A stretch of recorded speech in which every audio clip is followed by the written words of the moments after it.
savez, à côté de chez vous, il y a forcément quelqu'un qui fait le buzz sur Fréquence Plus. Oli Sam.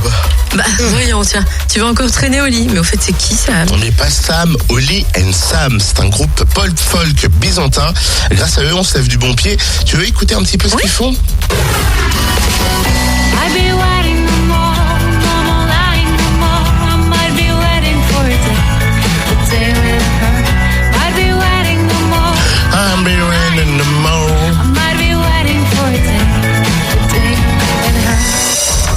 Oli and Sam, alias Charlie au chant, Renaud à la guitare, François au percu et Anthony à la basse. Enfin, pas notre Anthony qui vient de rentrer de se coucher, un autre. Ouais, hein. c'est vrai. Il n'a pas une double vie quand même. Non mais tu vois Charlie, en revanche, elle ne traîne pas Oli, elle est en ligne avec nous. Bonjour Charlie. Bonjour Cynthia, ça va bien? Bien, et toi? Oui, ça va super. Est-ce que tu peux, malgré le fait qu'il soit assez tôt quand même, nous raconter le groupe? Dis-nous comment est né Oli and Sam. Alors, le groupe, en fait, c'est une histoire vraiment d'amitié au départ. On s'est retrouvés rapidement, enfin pendant nos études, autour de guitare et d'un peu de percu, parce que donc il y a François qui fait de la batterie. Et puis on a décidé assez rapidement de vouloir enregistrer des chansons qu'on trouvait bien sur un disque. Et ce disque-là, voilà, on a commencé à le diffuser et plus on le diffusait, plus on nous a demandé de faire des concerts et petit à petit, voilà, on s'est dit, bah dis donc, c'est chouette, on a des super retours, alors on va continuer et voilà, on continue les concerts et on espère offrir bientôt aux gens un deuxième album. Bah, j'espère, hein, le premier album est sorti en 2012 et il fait la part belle à l'enfance. Est-ce que c'est une période que tu regrettes personnellement ou toi, le groupe, vous restez de grands enfants prêts à amuser la galerie?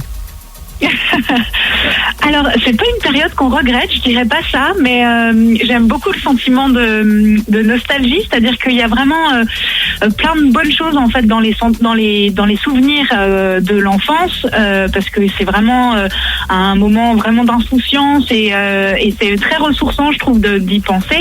Et ça a été vraiment, oui, en effet, un moyen très facile pour nous d'écrire des chansons sur des bonnes choses. Alors, il y a aussi des ambiances, des chansons un petit peu plus mélancoliques. Et par contre, sur scène, ce qu'on retrouve de l'enfance quand on joue, c'est qu'en fait, on joue. Un musicien, il joue de son instrument, donc on s'amuse. Et depuis ce premier album, vous enchaînez les concerts, alors notamment le Festival de la Paille l'été dernier. Il y a eu aussi la première partie du rocker belge Arnaud, entre autres. Et votre planning d'automne est assez rempli. Où est-ce qu'on va pouvoir vous applaudir? Alors, on se retrouve jeudi soir à Poligny, au parc en Sarcey, il fait beau. Autrement, je crois qu'il y a un repli prévu en cave au cas où la pluie soit avec nous. Et puis, on a un concert prévu le 11 octobre du côté de Pontarlier. Bon, dans la première chanson de l'album, il y a l'explication pourquoi chanter en anglais. Et pour qui ne l'a pas entendu, tu pourrais nous le réexpliquer, s'il te plaît? Oui, alors je l'explique en effet dans la première chanson de cet album.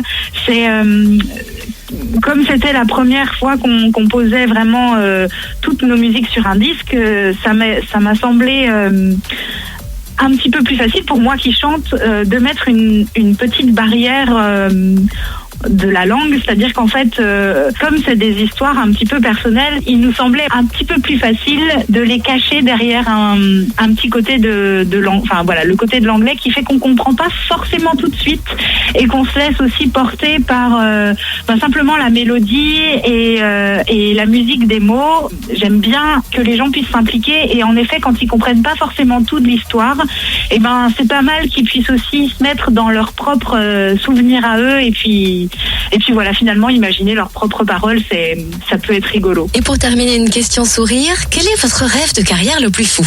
Est-ce que c'est faire la première partie de Beyoncé et Jay-Z, enregistrer avec Lilywood and the Prick ou faire un concert sur l'île aux enfants avec Casimir? Moi, je vais répondre. Pour moi, je dirais l'île aux enfants. Mais je pense que Renaud, qui est guitariste, aurait dit une des deux autres et François aussi. Oli and Sam en concert jeudi au Parc Ansart Poligny. J'aime bien Charlie parce que j'aimerais bien aussi chanter moi avec Casimir. Tu m'étonnes. Bah ouais. Tu peux en tout cas aller voir Oli and Sam et peut-être chanter avec Poligny dès 19h30 donc ce jeudi et repli dans la cave théâtre en cas de pluie, mais apparemment il prévoit des éclaircies jeudi. C'est gratuit et pour découvrir surtout le groupe d'ici là, facebook.com/Oli and Sam, vous vous connectez sur notre page Facebook également, on met les liens, il n'y a pas de problème. Moi j'aime bien Charlie.